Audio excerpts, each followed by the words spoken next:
जनशलाकया चक्षुरुन्मिलितं येन तस्मै श्री गुरवे नमः। नमः ॐ विष्णुपादाय श्री गौरप्रियमूर्तये श्रीमते भक्तिवल्लभा तीर्थ गोस्वामिने नमः।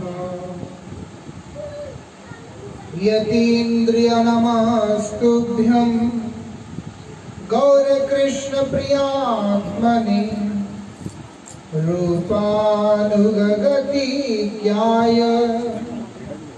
गुरुदेवाय ते नमः।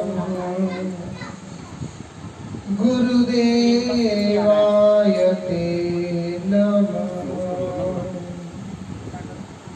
पतित पावन परम करुणामय परमाराध्यतम शिव गुरुपाद पद्म नित्य लीला प्रविष्टो विष्णुपाद अष्टोत्तर शतश्री श्रीमद् श्रील भक्ति वल्लभ तीर्थ गोस्वामी महाराज जी के अभय चरण में असंख्य कोटि साष्टांग दंडवत प्रणाम करते हुए उनकी अहेतु की कृपा प्रार्थना करता हूँ। परमाराध्य श्रील गुरुपाद पद्म की असीम अनुकंपा से आज हमें इस संकीर्तन में सम्मिलित होने का सौभाग्य प्राप्त हुआ है। ये उनका महती कृपा है। साधारणतः इस संसार के अंदर के जितने भी प्राणी हैं उनको हरिभजन का मार्ग थोड़ा कठिन सा अनुभव होने लगता है। हरिभजन का मार्ग जो है ये सांसारिक लोगों को थोड़ा सा कठिन अनुभव होता है, इसीलिए वो लोग इस पथ पे चलने के लिए इतने उत्साही नहीं होते, क्योंकि उनको क्या दिखता है कि संयमित जीवन दिखलाई पड़ता है, जिसको वो लोग स्वीकार करने के लिए तैयार नहीं हो पाते।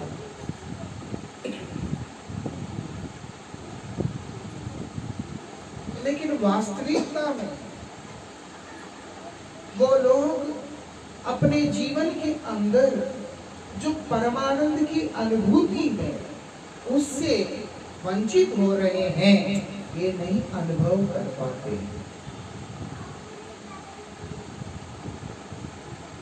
है ना? वो लोग इस बात को नहीं समझ पाते कि हम आनंद से वंचित हो रहे हैं, हम प्रेम से वंचित हो रहे हैं। हम बेल्जियम गए थे एक बार। एक 65 साल की महिला जिसके घर में हम लोग रुके हुए थे, उसको अंग्रेजी नहीं आता है, एक शब्द भी नहीं आता, फ्रेंच बोलती है। तो हमारा कथा चलता है, वहाँ कीर्तन चलता है, तो ट्रांसलेटर बैठे हुए, जो ट्रांसलेट करता था उस समय वो अभी शरीर छोड़ दिया। हम एक हफ्ता वहाँ रुके, अलग अलग स्थानों में कार्यक्रम किया, रुके उनके घर में था। बड़ा विकट स्थान था, उसका वर्णन करके लाभ नहीं। एक हफ्ते के बाद जब हम चले गए, वो जो महिला है 65 साल की, वो ट्रांसलेटर को ईमेल करके कहती है, ना जाने क्यों और क्या संबंध था, वो जो 2 साधु जो मेरे घर आए हैं मुझे नहीं मालूम, लेकिन इतना मैं जरूर कह सकती हूँ कि प्रेम क्या है जीवन में पहले बार जानने का मौका मिला है। भाषा नहीं आता है, कोई आपस में बात करने के लिए कोई टॉपिक भी नहीं है, और हम लोग सुबह भी प्रोग्राम, शाम भी प्रोग्राम, व्यस्त भी, और ना वो हमारे लिए रसोई किया है, ना हमें खाने के लिए कुछ लेके आई है, उसके घर रहे हैं, वो कार्यक्रम में आती रही, हमको देखती रही, बस जो भी बोलना ट्रांसलेटर में बोलना। फिर भी वो क्या बोल रही है,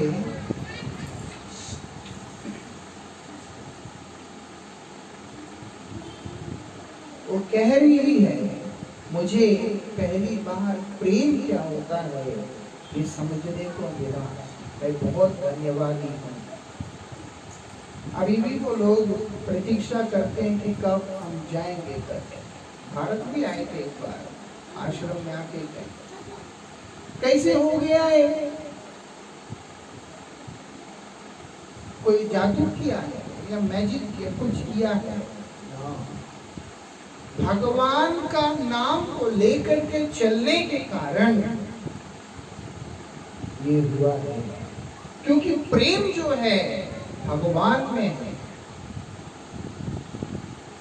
प्रेम संसार में है, प्रेम गोविंद में, आनंद जो है गोविंद में है, इसीलिए वो भगवान है। वहां भाषा का जरूरत नहीं पड़ता है, वहां व्यवहार का जरूरत नहीं पड़ता है, कुछ भी जरूरत नहीं पड़ता, केवल मात्र प्रेम ही प्रेम रह जाता है। ये विशेषता है। कृष्ण मतलब ही प्रेम है, कृष्ण मतलब आनंद है, कृष्ण मतलब शांति है, कृष्ण मतलब सौहार्द, कृष्ण मतलब सब कुछ है। इसीलिए जिसके जीवन में कृष्ण है उसके जीवन में अभाव बोल करके कुछ भी नहीं होता। अभाव जीवन निर्वाह के लिए अभाव नहीं होता, सूक्ष्म शरीर के लिए अभाव नहीं होता, मन के लिए अभाव नहीं होता, बुद्धि के लिए अभाव नहीं होता, आत्मा के लिए अभाव नहीं होता। अभाव शब्द का अर्थ वहां पर अस्तित्व ही नहीं रखता है जहां पर कृष्ण रहते हैं। ये विशेषता है, लेकिन व्यक्ति समझ नहीं पाता। ये संसार के दलदल में फंसा हुआ व्यक्ति, ये संसार के मायाजाल में फंसा हुआ व्यक्ति, वो इस संसार के उलझनों से अपने आप को मुक्त करने के संघर्ष में इतना डूब जाता है, वो अपना जीवन का आनंद को भी अनुभव नहीं कर पाता है। यही विडंबना की बात है। नहीं तो जिंदगी में आनंद है।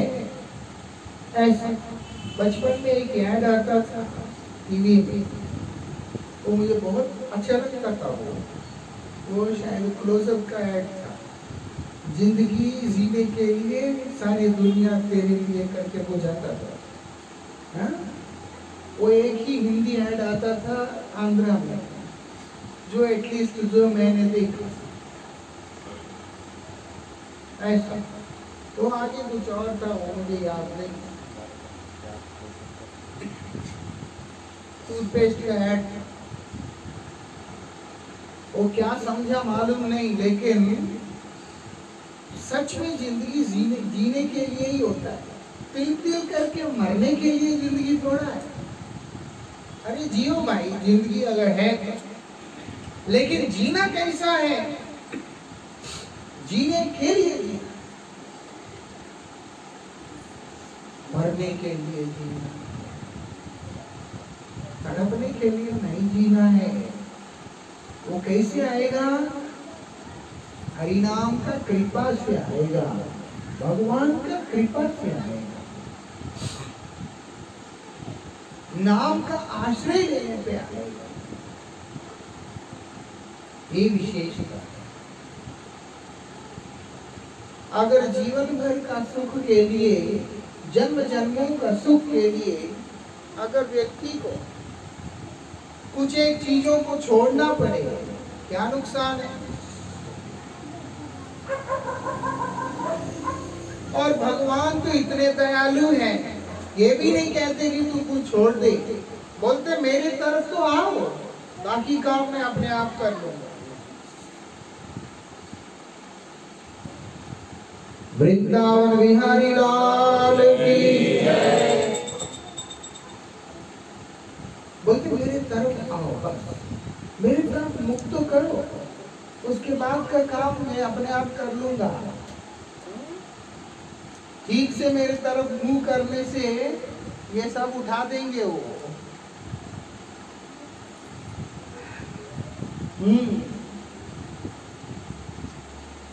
ये भगवान की विशेषता है। भगवान कृपा करके जो जो जरूरत नहीं है ना, कितना कष्ट होता है, होठ के ऊपर ये सब है, ऐसे ऐसे चुभता रहता है, बोलते हटा उसको।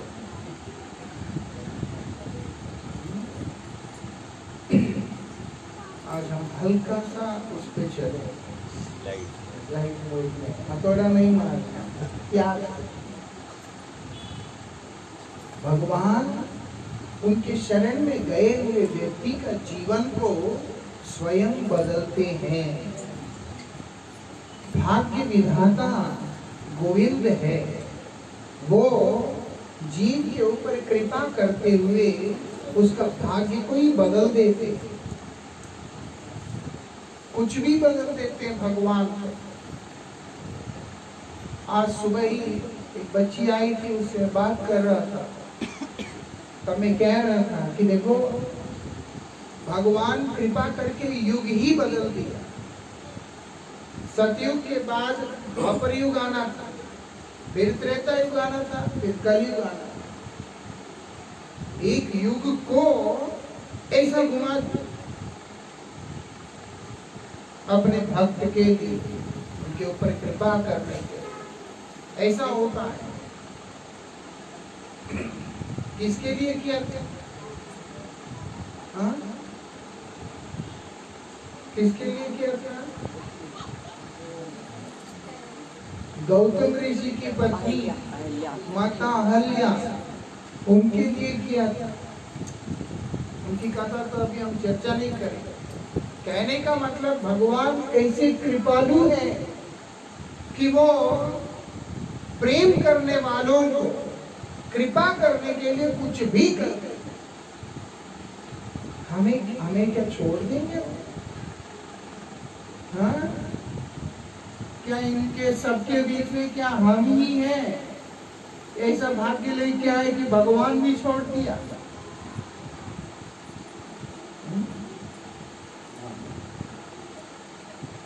हम परम सौभाग्यशाली हैं क्योंकि हम उनकी सृष्टि है। भगवान का सृष्टि होना ही हमारा परम सौभाग्य है, क्योंकि भगवान अपनी सृष्टि को त्यागते नहीं है। चाहे वो कैसा भी है, वो कैसा भी है, भगवान उसको छोड़ते नहीं है, सुधारते हैं। अगर नहीं सुधरना चाहता तब भी भगवान साक्षी रूप में उसके साथ रहकर उसको देख रहे होते हैं और इंतजार कर रहे होते हैं कि कब ये मेरी तरफ उन्मुख होगा। मालूम है भगवान को शासन करना ही नहीं आता है। भगवान को शासन करना नहीं आता, इसीलिए भगवान के हाथ में डंडा नहीं होता है, भगवान के हाथ में अस्त्र शस्त्र नहीं होते। भगवान को सिर्फ प्रेम करना आता है, बस।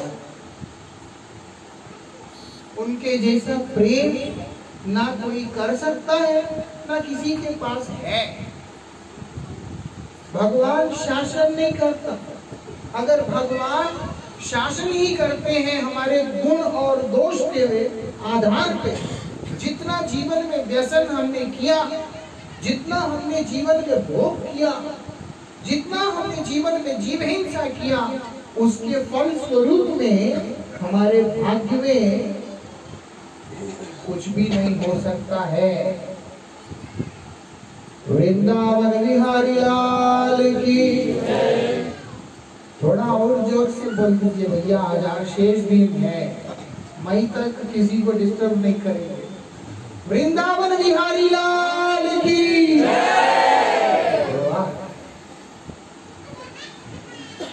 एक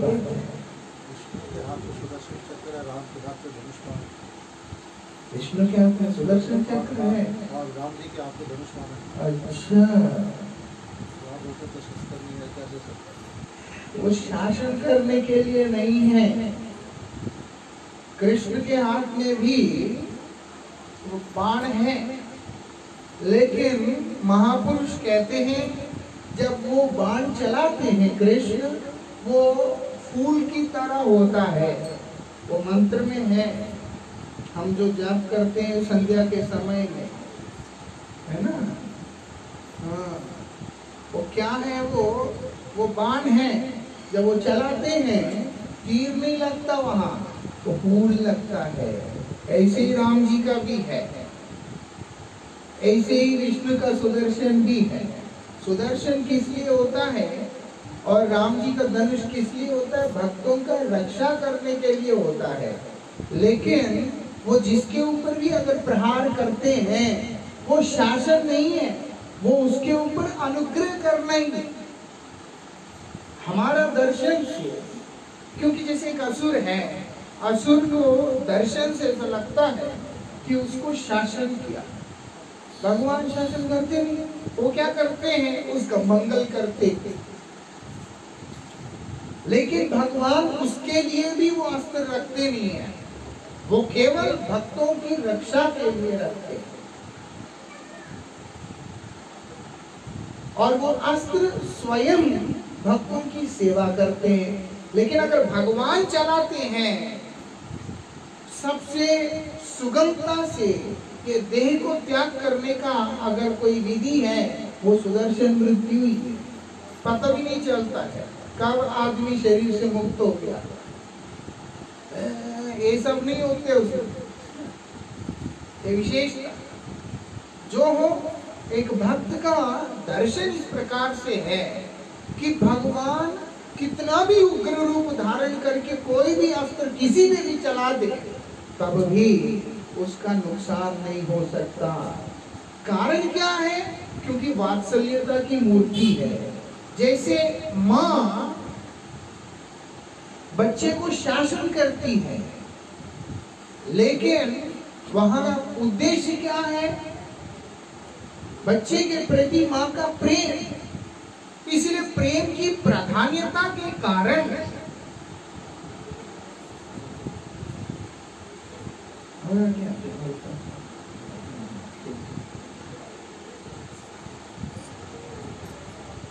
प्रेम की प्राधान्यता के कारण शासन का भाव वहां पर शिथिल रहता है।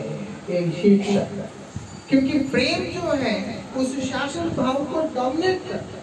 इसीलिए वहां पर शासन भी प्रेम का एक प्रकार का अभिव्यक्ति ऐसा होता है। शासन कर रहे, जैसे माँ है, थप्पड़ मारे, लेकिन तब भी वो माँ का प्यार ही है बच्चे के प्रति। अगर बच्चा रो रहा है, साथ साथ गले लगा कि ना ना बेटा, ना ना बेटा, ऐसे करते, तो वो जो गुस्सा हो रही है वहां पर, वो माँ का जो प्रेम है वही डोमिनेटिंग है वहां पर। शासन डोमिनेटिंग है ही नहीं। शासन जो है उस प्रेम का एक प्रकार का एक्सप्रेशन है ऐसा। क्योंकि भगवान को शासन करना नहीं आता, प्यार करना आता है। ये विशेषता है। वृंदावन बिहारी लाल की जय।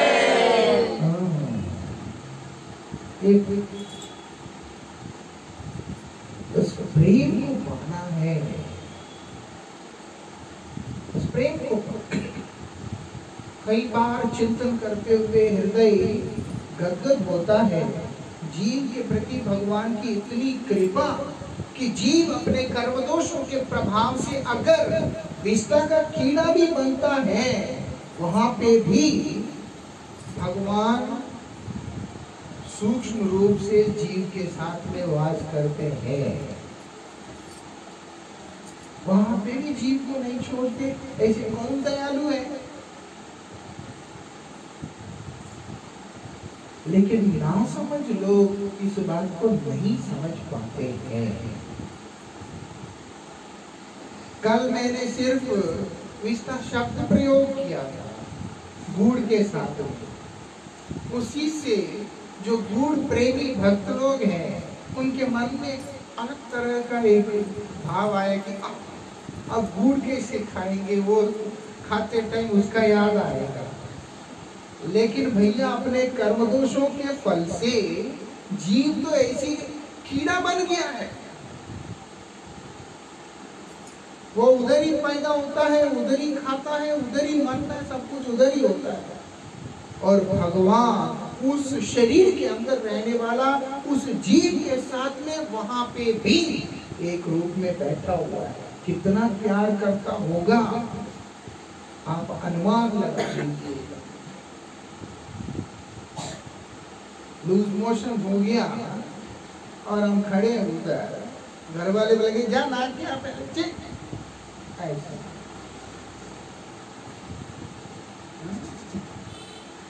वृंदावन बिहारी लाल की थोड़ा जोर से। शेष दिन है ना? हाँ, एनर्जी होना चाहिए। और भगवान दुत्कारते हैं, भगवान तिरस्कार नहीं करते। तो हमें दुख क्यों मिल रहे हैं?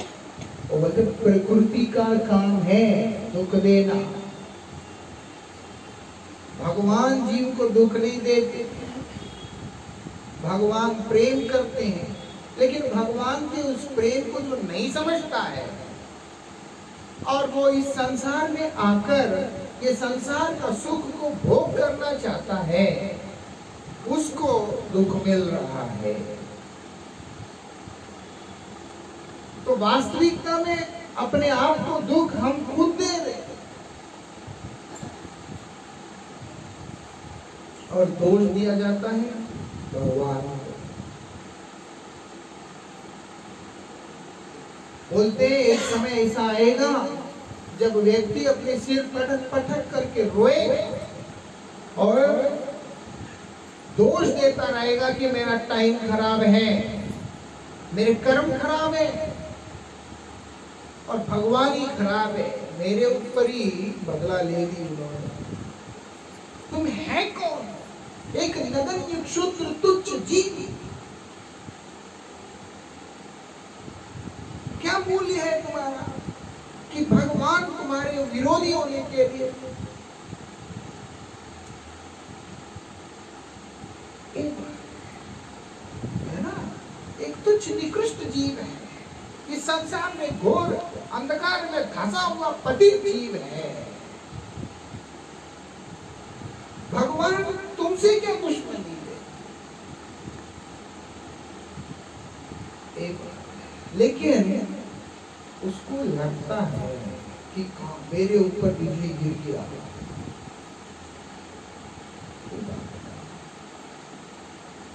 वो क्या करेगा? मेरे कर्म खराब है तो सुधार लो, वो नहीं करना।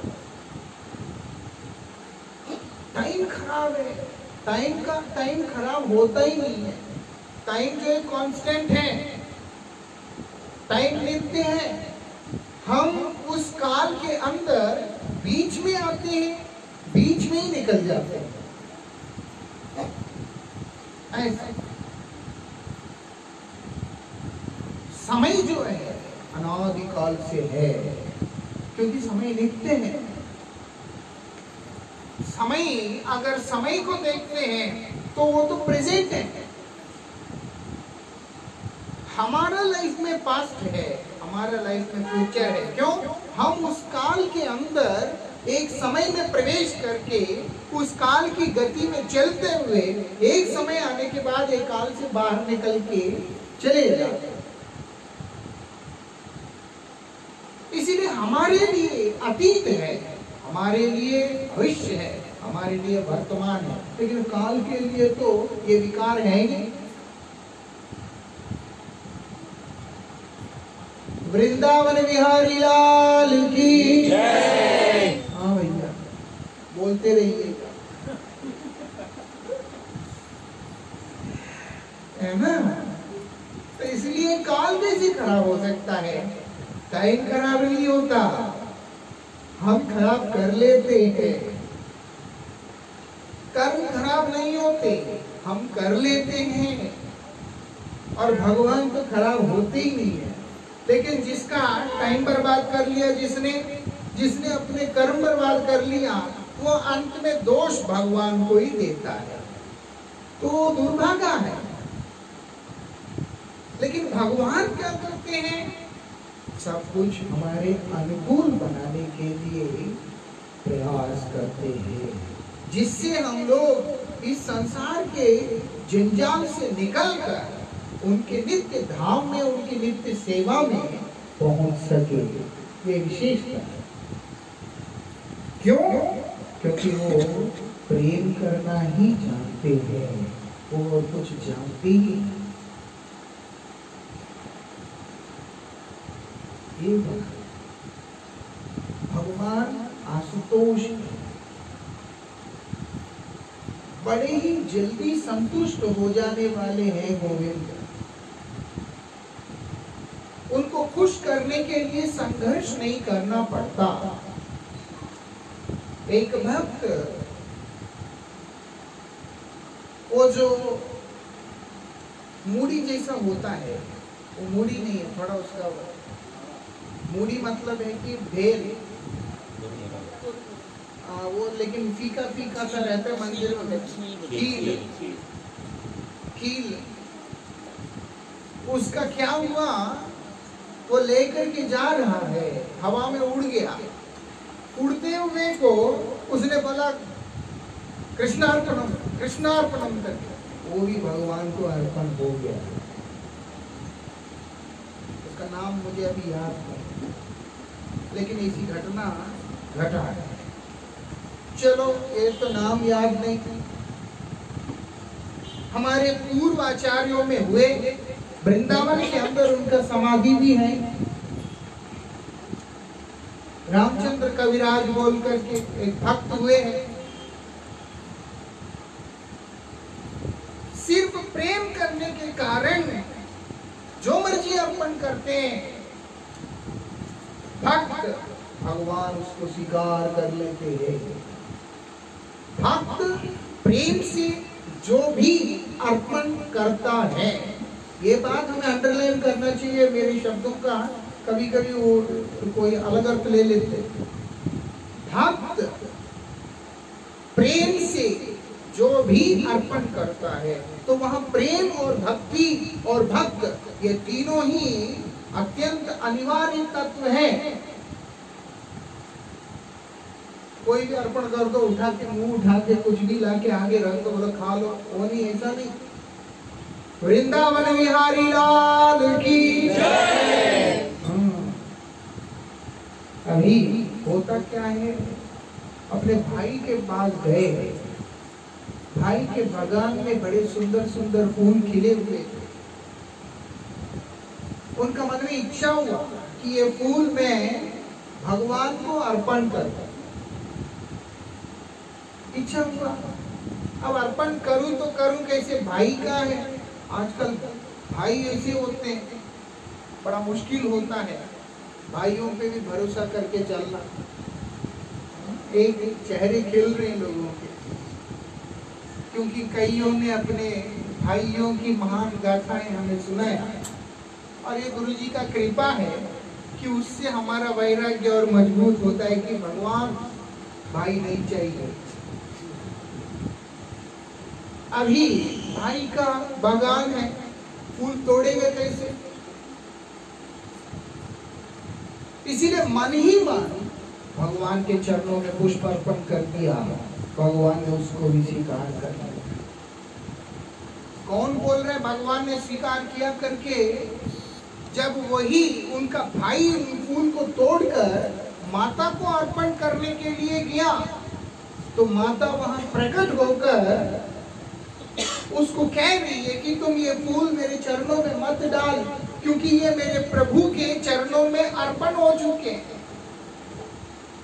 वो बोलते हैं तो किसी ने तोड़ा भी नहीं है, पौधे में ही लगा हुआ है। बोलते ना, तुम्हारा जो भाई है उसका मन में इच्छा हुआ कि ये फूल मेरे प्रभु के चरण में अर्पण हो, और उसने मन ही मन अर्पण कर दिया, इसलिए वो फूल मेरे स्वामी के चरणों में चढ़ चुके, तो मेरे पांव में मत डालना। माता कह रही है, अरे फूल तोड़ा भी नहीं। क्यों? प्रेम ही ऐसा है। भक्त के मन में इच्छा हुआ कि मैं अपने गोविंद को ये फूल अर्पण करूं, भगवान बोलते ले लिया मैंने, चलो। चीज की जरूरत नहीं है, द्रव्य की जरूरत नहीं है। ये क्यों? प्रेम ऐसी चीज है, भक्ति ऐसी चीज है।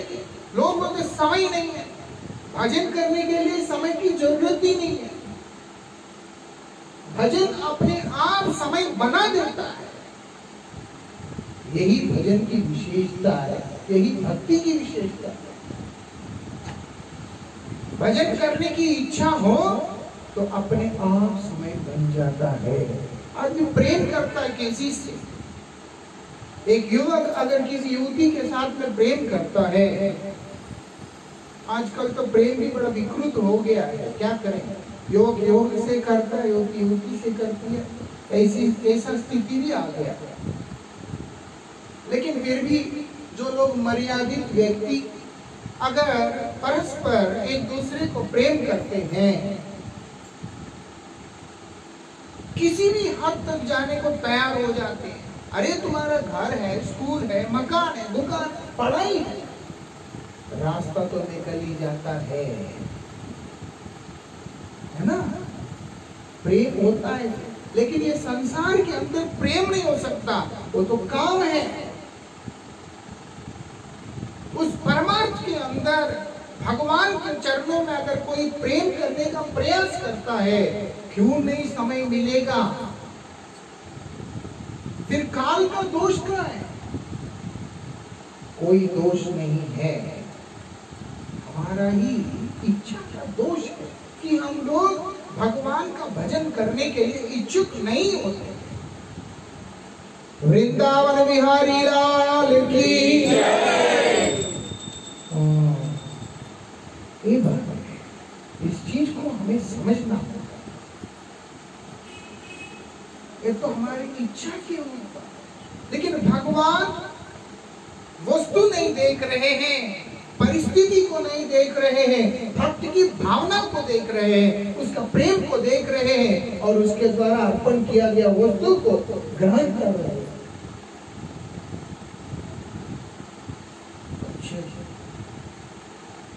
राधा कुंड के अंदर एक महान महात्मा हुए हैं, आप सब जानते हैं, जो नहीं जानते उनके लिए बोल रहा हूँ। दास गोस्वामी नाम है उनका, श्री रघुनाथ दास गोस्वामी जी महाराज। जो लोग वृंदावन नहीं गए हैं उनको,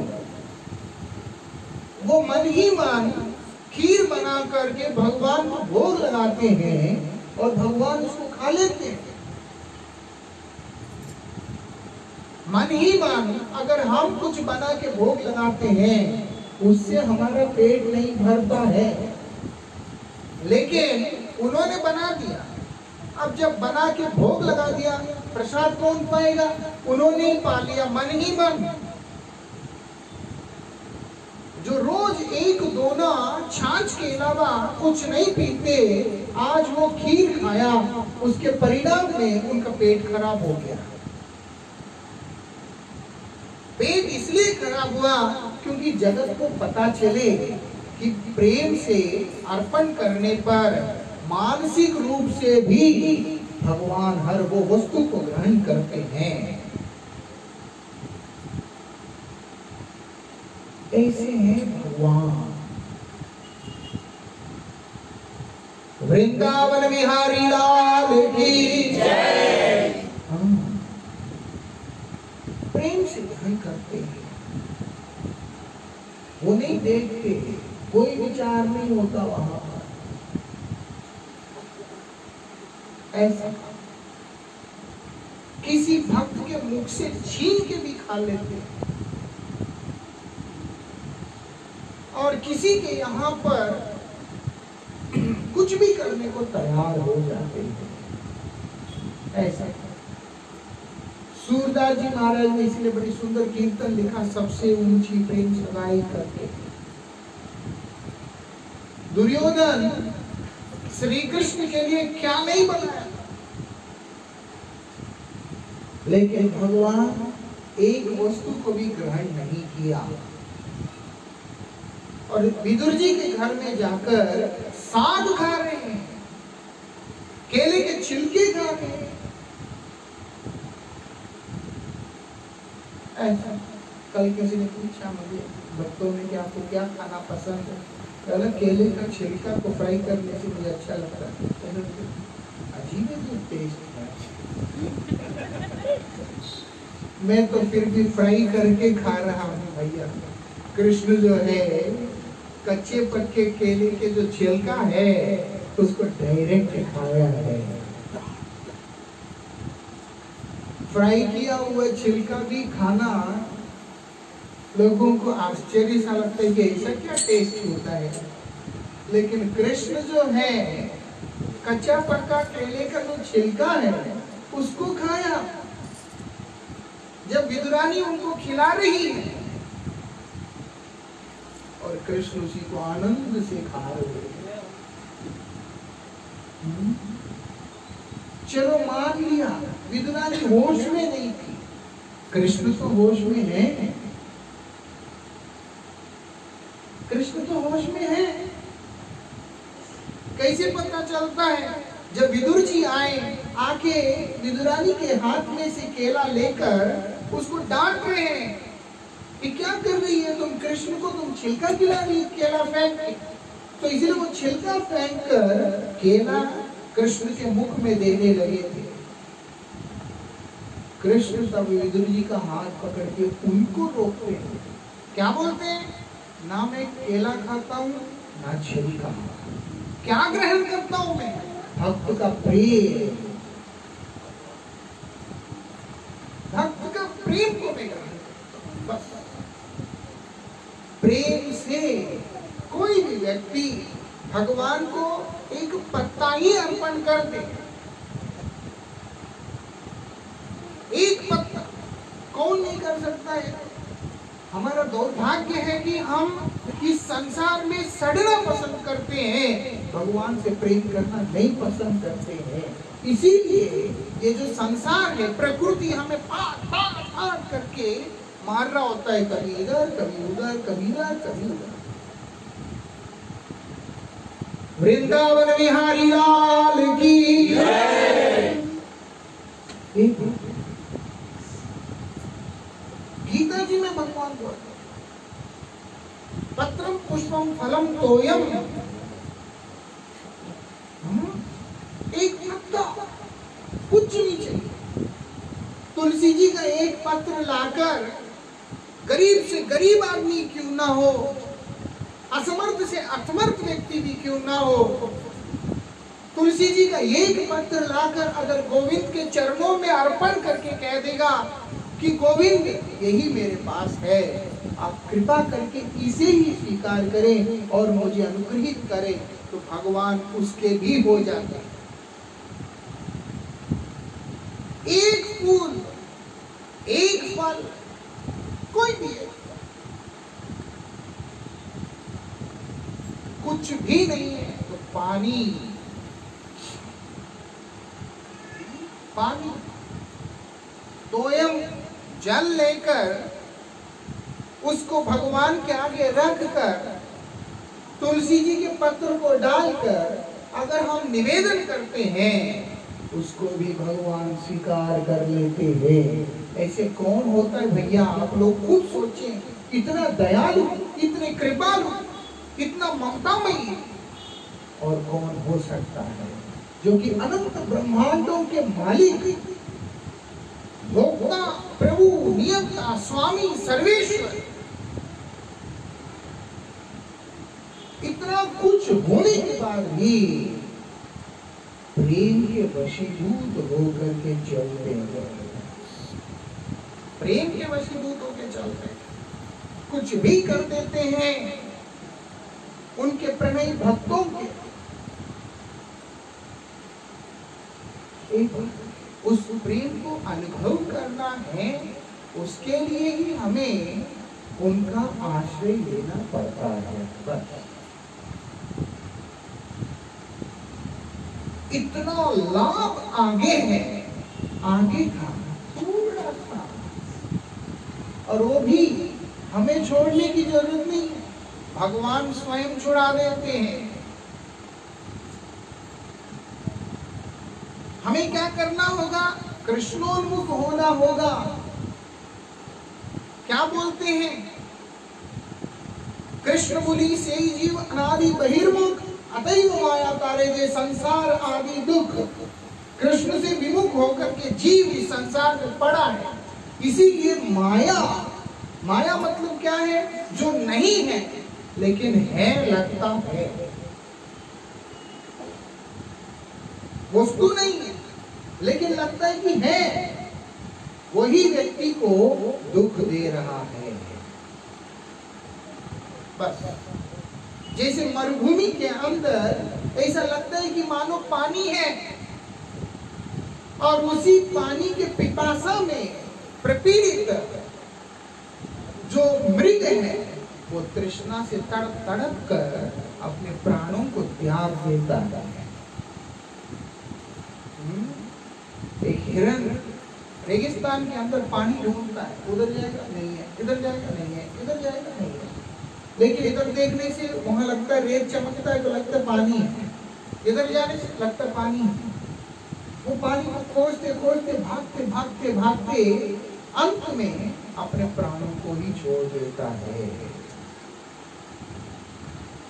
नहीं लेकिन है लग रहा है, इसीलिए उसके पीछे भागकर व्यक्ति उस तृष्णा में, उस पिपासा में अपने प्राणों को ही हाथ धो बैठता है। ये संसार है, बोले अतैव माया तारे, जहां कृष्ण है वहां माया का प्रभाव नहीं हो सकता।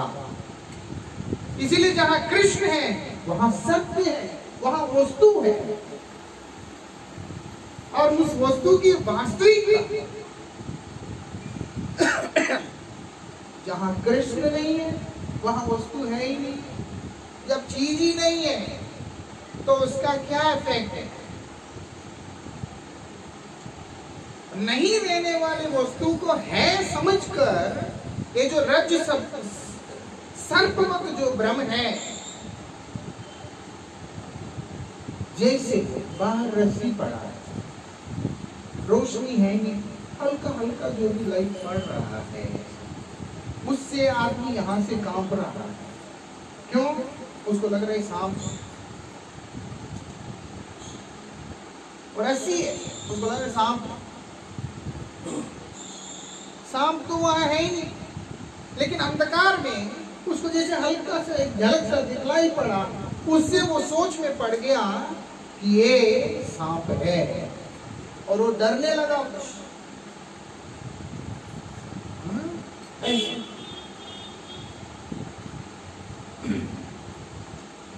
ये संसार ऐसा है, वस्तु का अस्तित्व ना होने पे भी वो है की तरह अनुभव करके व्यक्ति दुख को पाता है। क्यों? क्योंकि कृष्ण विमुख है। और अगर साधु शास्त्र की कृपा से कोई भी व्यक्ति भगवान की तरफ उन्मुख होता है, उन्मुख होना मतलब अभी हम अपने पीठ दिखा रहे हैं, हमने सिर्फ अपना मुख दिखाना है। उसके बाद कृष्ण का एक गुण है, क्या है वो? आकर्षण करने का गुण है। वृंदावन बिहारी लाल की जय। ध्यान से सुनना है, बातें बाद में, नजरें चारों तरफ है।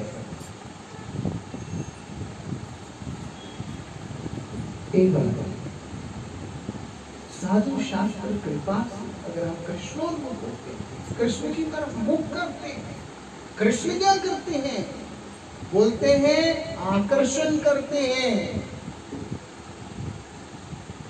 जिस प्रकार से एक चुंबक लोहे को आकर्षित करता है,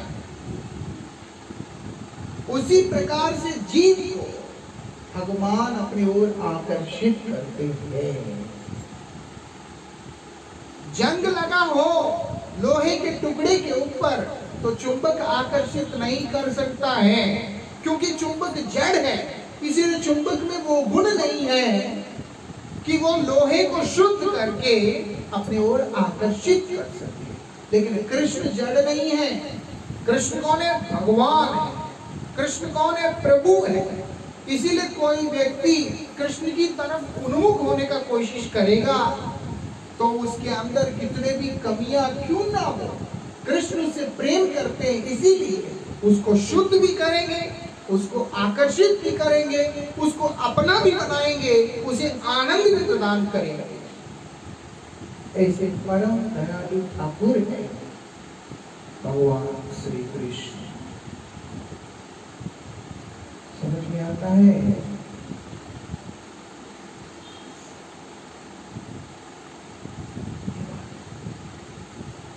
तो साधारण नहीं,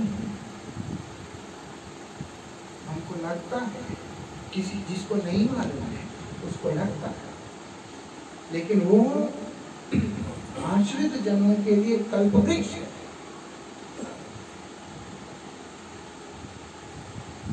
ये उनका विशेष है।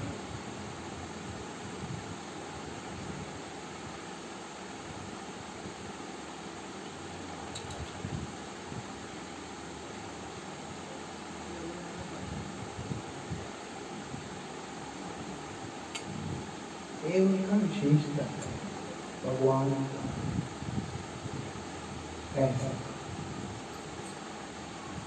उस भगवान के हम कौन हैं? दास हैं। उस भगवान के हम कौन हैं? सेवक हैं। जो अपने दास को भी अपने प्रभु की तरह रखे, वही कृष्ण है। वही कृष्ण है। उनके दास होना हमारा सौभाग्य है। लेकिन कृष्ण दास को भी दास नहीं रहने देते, दास को भी प्रभु बना लेते हैं। यही कृष्ण की विशेषता है। मैं यही बात आज कहना चाहूंगा, अगर हमारे जीवन में दुख आता है उसका दोषी हम स्वयं हैं। हम स्वयं हैं। जब हमारे आगे इतना सुनहरा मौका है अपने जीवन को सार्थक करने का, अपने जीवन को सुंदर बनाने का, अपने आप को सुखी करने का, उस अवसर को परित्याग करके इस नश्वर संसार के अंदर अपने आप को आसक्त करना, उससे बड़ा दुर्भाग्य और कुछ भी नहीं है। संसार के अंदर है, ये देह को हम लोगों ने प्राप्त किया है, तो कर्तव्य बोध के साथ में संसारिक कर्मों को व्यक्ति को करना चाहिए, लेकिन आसक्ति हरिपाद पद्म में होना चाहिए। ये चीज अगर जिस दिन हम समझ पाए, उस दिन हमारा जीवन का रूप बदल जाएगा। अभी उल्टा होता है, आसक्ति दुनिया में होता है, व्यवहार भगवान में होता है। आसक्ति जो है दुनिया में, पत्नी में आसक्ति, बच्चों में आसक्ति, घर मकान दुकान, इनमें आसक्ति। भगवान के साथ व्यवहार बोलते इसको उल्टा करना है। सिर्फ किसी के साथ गलत नहीं करना है। जैसे पत्नी है उनका सम्मान करना चाहिए, बच्चे हैं उनका अच्छा परवरिश करना चाहिए, उनको पढ़ाना चाहिए, सब कुछ करना चाहिए। भाई बंधु है उनके साथ भी बिल्कुल अच्छे तरीके से चलना चाहिए, लेकिन आसक्ति जो है वो गोविंद के साथ में ही होना चाहिए, उससे हमारा मंगल हो जाएगा। कैसा मंगल होगा? कोई भी हमारे जीवन में ना हो, कोई भी ना हो हमारे जीवन में, लेकिन गोविंद हमारे साथ सब समय रहेंगे। ये विशेषता है, कभी नहीं छोड़ेंगे, कभी भी नहीं छोड़ेंगे। और गोविंद की ऐसी कृपा, वो कभी भी हमसे किसी भी प्रकार के द्रव्य की आशा भी नहीं करेगा। ऐसा वो नहीं बोलेंगे तुमको मेरे लिए करना चाहिए था ना, कोई बात नहीं कर पाया, कोई बात नहीं। ये है कृष्ण, ये है भगवान, ये है प्रेम। ऐसा जो करते हैं उनसे प्रेम वो भाग्यशाली है, जो नहीं करते हैं करके देखना, जीवन बदल जाएगा, जीवन बदल जाएगा। वृंदावन बिहारी लाल की जय। यही बात आज मैं कहना चाहता हूँ। हरिनाम करने वाले भी प्रेम करने के लिए हरिनाम करना। कई लोग हरिनाम करते हैं, हम जानते हैं क्यों। हरिनाम करने से क्लेश टल जाते हैं, सब अच्छा होता है, घर ठीक हो जाता है, ऐसी आशा से करते हैं। करिएगा, कोई दोष नहीं है, मैं उसका विरोध नहीं करता, लेकिन मैं हमेशा चाहता हूँ कि हम लोग आगे की भी कुछ सोच करके चले। वो आगे क्या है? भगवत प्रेम। एक होता है कृष्ण से और एक होता है कृष्ण ही। अब हम अगर कृष्ण से चाहते हैं और कृष्ण को ही चाहते हैं, बहुत अंतर हो जाता है। दोनों ही व्यक्ति चाह रहा है, दोनों के अंदर चाहत है, लेकिन एक कृष्ण से चाहता है, एक कृष्ण को चाहता है।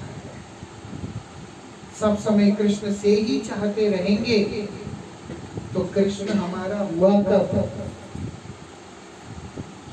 है ना? सब समय कृष्ण से ही चाहते हैं, कृष्ण हमारा हुआ कब? और अगर कृष्ण हमारा हुआ तो फिर कृष्ण से कुछ चाहने की जरूरत कहाँ है? है ना? अगर कृष्ण हमारे हो चुके हैं तो जो कृष्ण का है सब हमारा है। इसीलिए चाहना क्या है? कृष्ण से कृष्ण को ही चाहना है, क्योंकि वो मूर्तिमान प्रेम है, वो मूर्तिमान दया है, वो मूर्तिमान कृपा है। इसीलिए जो व्यक्ति उनको चाहता है वो उन्हें प्राप्त हो जाते हैं। जब मैं तुम्हारा हुआ, उसके बाद जीवन आनंद से सराबोर हो जाएगा। वृंदावन बिहारी लाल की आनंद से सराबोर हो जाएगा। जो चाहिएगा उनसे मांगिए, लेकिन इतना जरूर उनसे कह दीजिए कि है ना, हमें तो आपकी जरूरत है, आपका प्रेम की हमें जरूरत है, आपकी सेवा की हमें जरूरत है।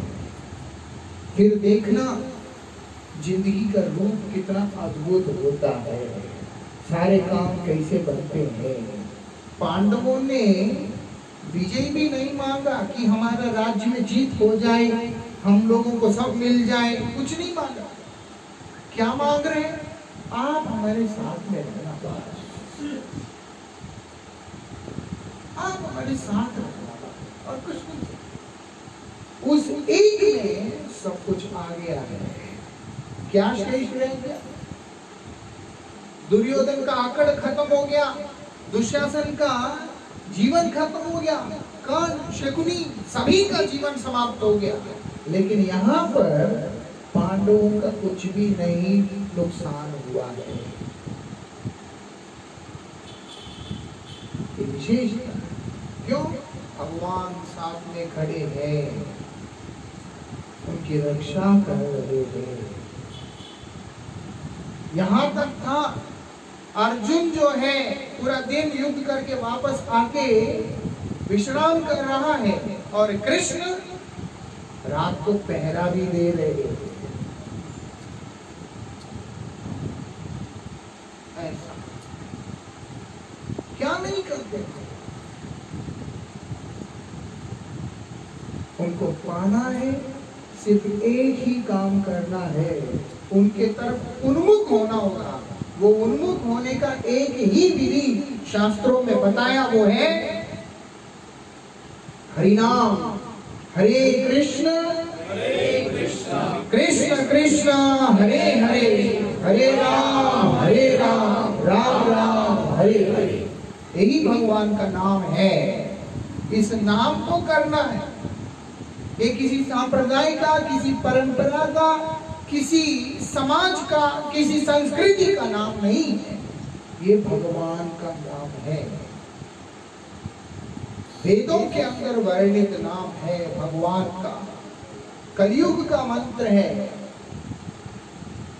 और जो व्यक्ति इस मंत्र का कीर्तन करेगा, जाप करेगा, स्मरण करेगा, वो व्यक्ति का जीवन चरितार्थ हो जाएगा। क्योंकि कृष्ण इस मंत्र को करने वाला जो व्यक्ति होता है उसके पीछे पीछे चलने लगते हैं। ऐसा ये उनको आकर्षित करने का, उनको बुलाने का सबसे सुगम उपाय इस कलयुग के अंदर। आप देखो, एक छोटी सी बात है। अभी भगवान ने क्या किया? सबसे पहले जो संसार का धर्म था वो था ध्यान प्रक्रिया का धर्म था, ध्यान करना था। इसीलिए पूर्व काल में ऋषि मुनि सब हिमालय में जाके ध्यान करते थे, तप करते थे। और सबसे पहले ब्रह्मा ने भी तपस्या ही किया। जब ब्रह्मा प्रकट हुए, उनको पता नहीं चल रहा क्या करना है, तो ब्रह्मा उस कमल के फूल में से, जिसमें से वो प्रकट हुए, उसमें से नाल में नीचे गए, फिर नीचे से ऊपर आए, फिर गए, ढूंढ रहे कि मैं आया कहाँ से, उनको समझ नहीं आ रहा। फिर जब जाके बैठे हैं, उनको प्रेरणा हुआ, आकाशवाणी हुआ, तपस्या कर, तप से ही तुम्हें सिद्धि लाभ होगा। तो आदि काल से तपस्या का ही प्रावधान था, ध्यान का ही प्रावधान था। लेकिन जब भगवान ने देखा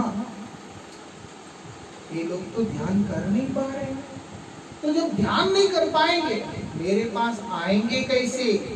नहीं आ पाएंगे। तो भगवान ने विचार किया कि इन लोगों की आसक्ति जो है अर्थ में ज्यादा है। इसीलिए भगवान ने त्रेता युग के अंदर नियम बना दिया, बदल दिया। छोड़, ध्यान तुमसे होगा नहीं, इसलिए तुम यज्ञ करो।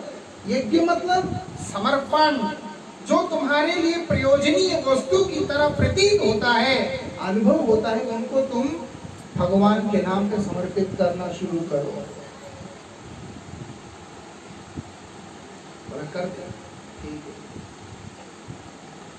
यज्ञ भी लोग कर नहीं पा रहे थे, ठीक से मंत्र उच्चारण करते नहीं, शुद्ध चीजें मिल नहीं रहा। भगवान ने देखा कि अरे बेचारे ये तो यज्ञ भी नहीं कर सकते, ये भी इनके लिए कठिन है। ये भगवान की उदारता है जो कि युग धर्म के रूप में अवतीर्ण हुआ। ये तो भगवान की दया है जो कि युग धर्म के रूप में अवतीर्ण हुआ। देखा, सतयुग के अंदर जो जीव है उनका उम्र 1 लाख वर्ष है, वो लोग तपस्या कर भी सकते हैं। जब नहीं कर पाया, भगवान बोलते हैं तुम लोग यज्ञ कर लेना, कोई बात नहीं, क्योंकि आयु 1 लाख से सीधा 10,000 पे आ गया। त्रेता युग में यज्ञ करते थे तो भगवान ने देखा यज्ञ भी इनसे होता है, और क्योंकि युग परिवर्तन के साथ में आयु क्षय भी हो रहा है, क्योंकि आयु जो है युग के आयु के हिसाब से व्यक्ति का आयु होता है। अब जो है द्वापर युग जब आया सीधा 1000 साल हुआ। भगवान ने सोचा 1000 साल में क्या यज्ञ करेगा, क्या ध्यान करेगा, कोई बात नहीं, तुम क्या करो, परिचर्या करो, सेवा करो।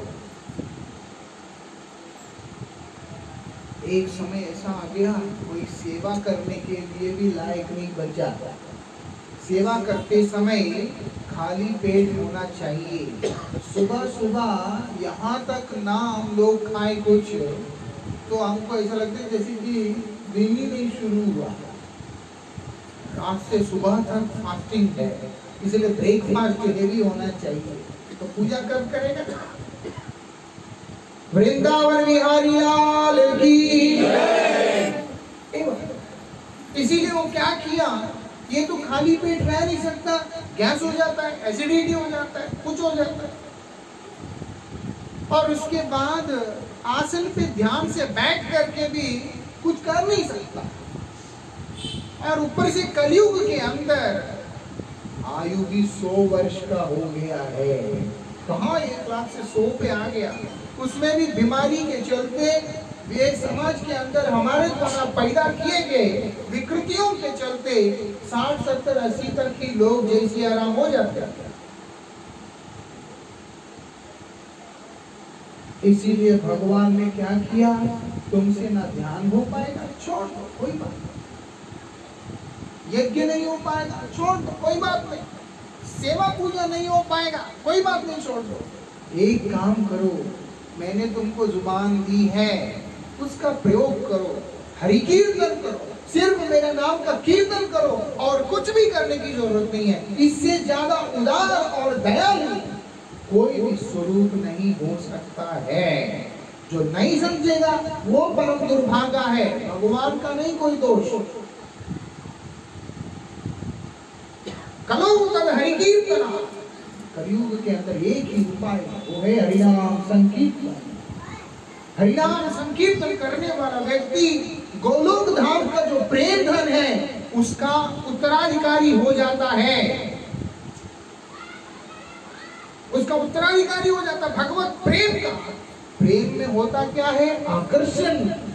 जो व्यक्ति भगवान का नाम को जाप कर रहा होता है, भगवान उसके वशीभूत हो जाते हैं, उसके अपने हो जाते हैं। और क्या चाहिए भैया इस जन्म के लिए या जन्म जन्मों के लिए, जिसके गोविंद अपने हो। गोविंद में ईर्ष्या नहीं, गोविंद में द्वेष नहीं, गोविंद में क्रोध नहीं, गोविंद में काम नहीं, वासना नहीं, कुछ, केवल प्रेम है।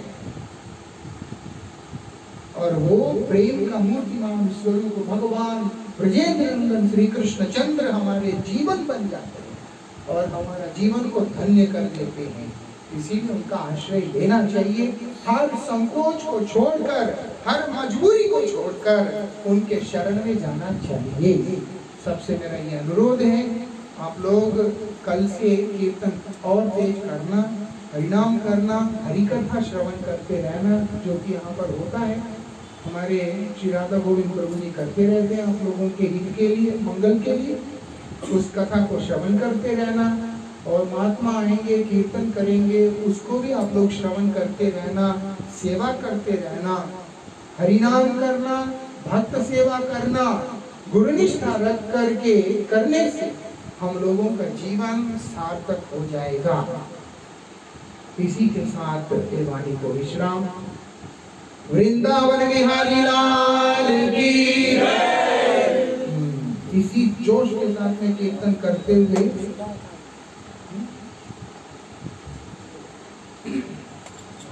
क्या हुआ?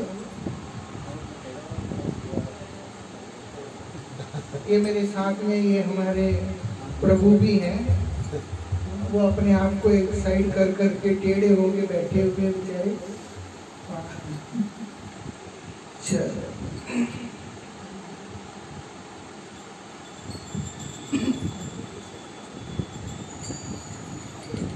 हरे कृष्णा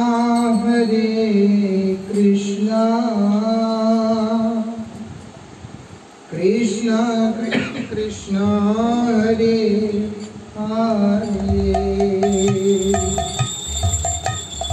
हरे राम राम राम हरे हरे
भगवान का नाम किसी राज्य का या किसी देश का अधीन नहीं है।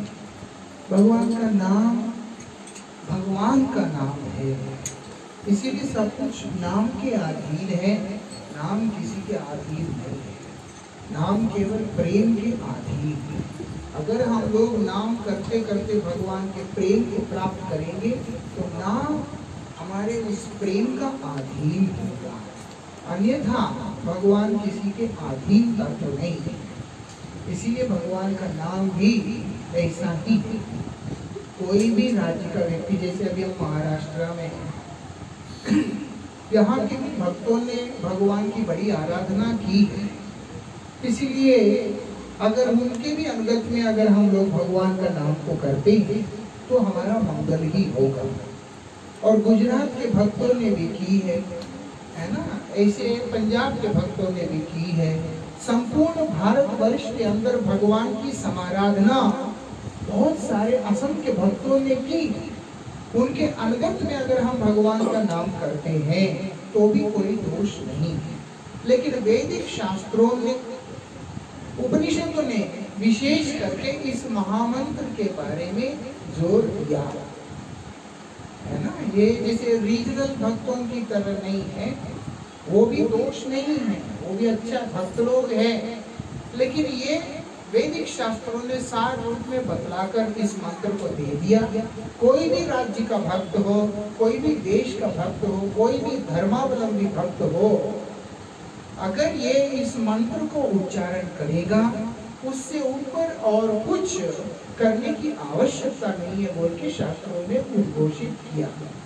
जैसे मुझे मराठी नहीं आता है, इसलिए महाराष्ट्र के भक्त लोगों का वो कीर्तन, वो जो जप वगैरह मैं नहीं कर पाऊंगा।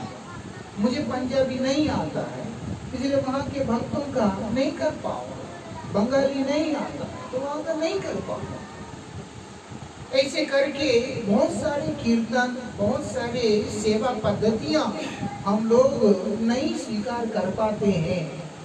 लेकिन शास्त्रों ने विशेष करके एक चीज के ऊपर जोर दिया जो कि हर कोई कर सकता है। उसके लिए पढ़ा लिखा होना भी जरूरी नहीं है, अनपढ़ होना भी जरूरी नहीं है। कोई भी जाति, कोई वर्ण, कोई आश्रम, कोई व्यवस्था, कुछ भी किसी बंदिश की जरूरत नहीं है, सिर्फ इच्छा की जरूरत है। उस इच्छा को आगे रखते हुए ये जो महामंत्र है, हरे कृष्ण कृष्ण कृष्ण हरे हरे, हरे राम राम राम हरे हरे, इस मंत्र को जाप करने की, कीर्तन करने की जरूरत है। भगवान अपने होंगे, उनका प्रेम अपना होगा, सब कुछ अपना होगा। आप सब अपना ध्यान रखिएगा, फिर भेंट होगा। जय राधे श्याम। जय श्री श्री गुरु गौरंग गंधर्विका गिरिधारी, श्री श्री राधा गोकुलानंद देव की जय। श्री श्री गुरु गौरंग गंधर्विका गिरिधारी, श्री श्री राधा मदन मोहन श्री राधा गोविंद श्री राधा गोपीनाथ जी की जय। जय पतित पावन परम करुणामय परम आराध्य श्री गुरुदेव नित्य लीला प्रविष्टो विष्णुपाद अष्टोत्तर शतश्री श्रीमद शिल भक्ति वल्लभ तीर्थ गोस्वामी महाराज की जय।